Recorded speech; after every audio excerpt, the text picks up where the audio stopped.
So what I always do when I put the stick on is I do this right here around the pinky, have a little twist that looks like a figure eight.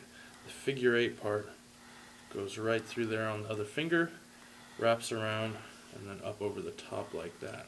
And the reason being for that is, I mean, at some point the stick's most likely going to come out. It happens to everyone, but at least if it's hooked onto these two fingers right here, it's pretty much, I mean, it can come out and it's not flying off your hand. It's on there pretty darn good. So let's get a close-up of that again. Yeah, yeah. So there's that right there. Front angle, back angle, Okay. flip it around, over the top, right between these fingers right there. Okay. Yeah. It's on there pretty good. Alright. So the next move is the figure eight.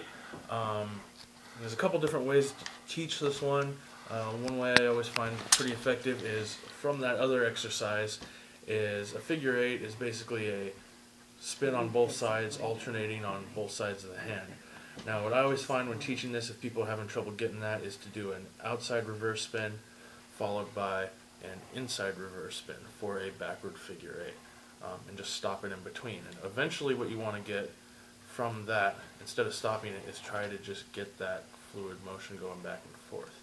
Now the proper, everyone here has it really well, so it's but really proper form on this is you want to try to have your arms again on the table nice and stationary. The reason for that being, same with the other exercises, is that what ends up happening if you don't practice very on a stationary place, you might get this going and then you get the chicken arm going and you can only do a figure eight as fast as you can chicken arm, which usually isn't very fast. So you really want this to be all wrist movement. You want to kind of have a fishtail kind of movement with your hand, or like a Three Stooges smacking kind of motion. You want to have the thumb out.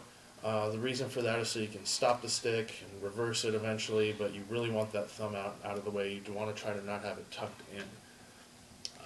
I usually have my hand in a slightly, when going fast, the fingers are in kind of a V position doing the figure eight, and when you start going up to speed, eventually the stick just kind of stays in this little area right here, and you end up pushing it with the finger.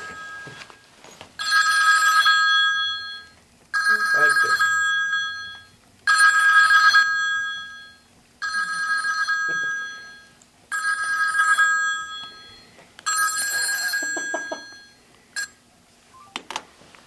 Still going? Sorry. It's all good. Yeah, you want to get this kind of motion right here, going back and forth.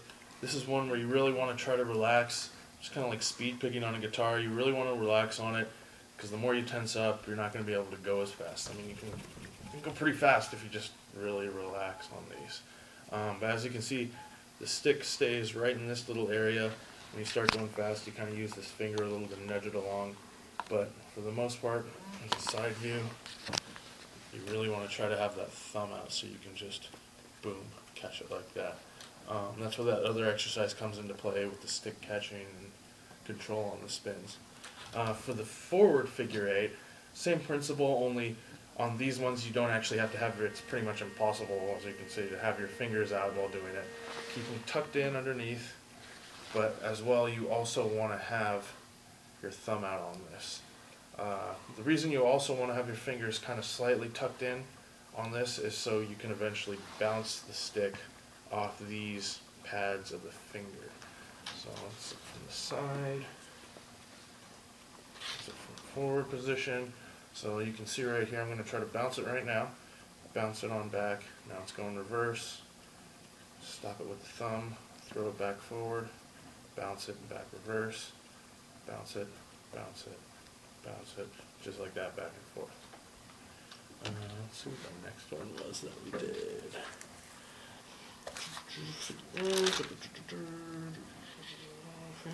Cartwheels. Okay, so cartwheels. These are always fun. So cartwheel is basically the forward inside spin, just like that. Only you keep it sustained and you keep it going. There's a lot of different ways to teach this. Most people usually find this easy to just do right off the bat. That's kind of the natural thing everyone always wants to do. Hand position on this is kind of key.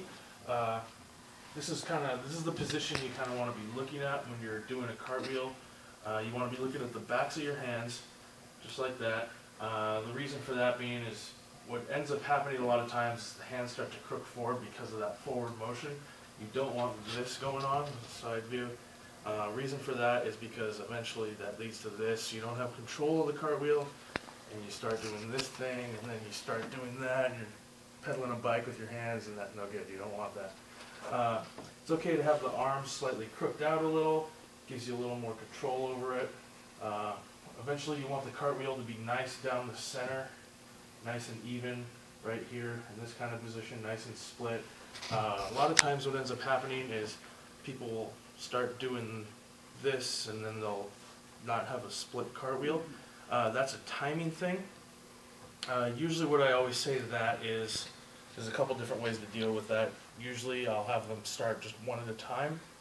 And a lot of times why it ends up being like this is because one hand's a little faster than the other. For say like the right hand's pretty strong if you're right-handed, but the left hand is not as strong, or it's compensating and really trying to go fast because there's not as much control. So they're doing that thing. But what I say is usually try to do it one at a time and just try to work the other one in. Another way to kind of deal with that is to, at first, instead of keeping them together like this, split them up slightly so you can see what's going on. I don't know if you can see that from there. Yeah. But yeah. Split them up and then just, slowly over time. You don't have to go super fast. Speed is not the key at first. You just kind of want to get the basic feel of the movement. And then just slowly over time, put them together. Another way is to, and this is a really bad habit, but just kind of literally move the arms one at a time. This is good for timing, however, it can lead to bad habits, so you really have to police yourself if you're going to use this method to try to get it going on the timing if you're having timing issues. This is another one, do it in front of a mirror, and just be mindful if you're doing this to over time slow it down so you're not moving the hands as much. Also with the cartwheel, what I tend to have, the hand position on this is usually in kind of this weird little C kind of formation. I have the stick usually corralled in this little hook area right here of my finger. On the cartwheel though, you want to be really relaxed, because what ends up happening a lot of times is people will start to really tense up on it, and what happens is this little area right here gets pinched. I don't know if you can see that right there, and when it gets pinched like that, the stick will snag and it'll start to twist up. So you want to stay really relaxed on these, nice and relaxed. On these I also suggest putting the thumb underneath. It just helps. If you can do it with the thumb out, that's perfectly fine. I find that you get a lot more speed. It's easier to control if the thumb is under, but there's nothing that says you can't have the thumb out. A lot of people have the thumb out so they can just catch it right away. I'm one of the guys from the school of just stick it under and stick it out when you need to catch it. All personal preference on that. Yeah, so that's that one. The reverse cartwheel doesn't get used very much. Same principle pretty much applies, only it's a very unnatural move to do. I tend to, on these ones, actually keep my thumb out, just because you don't really sustain these for very long. So if the thumb's out, it's already ready to kind of bounce back in the other direction or catch it. So yeah, that's it for the cartwheel.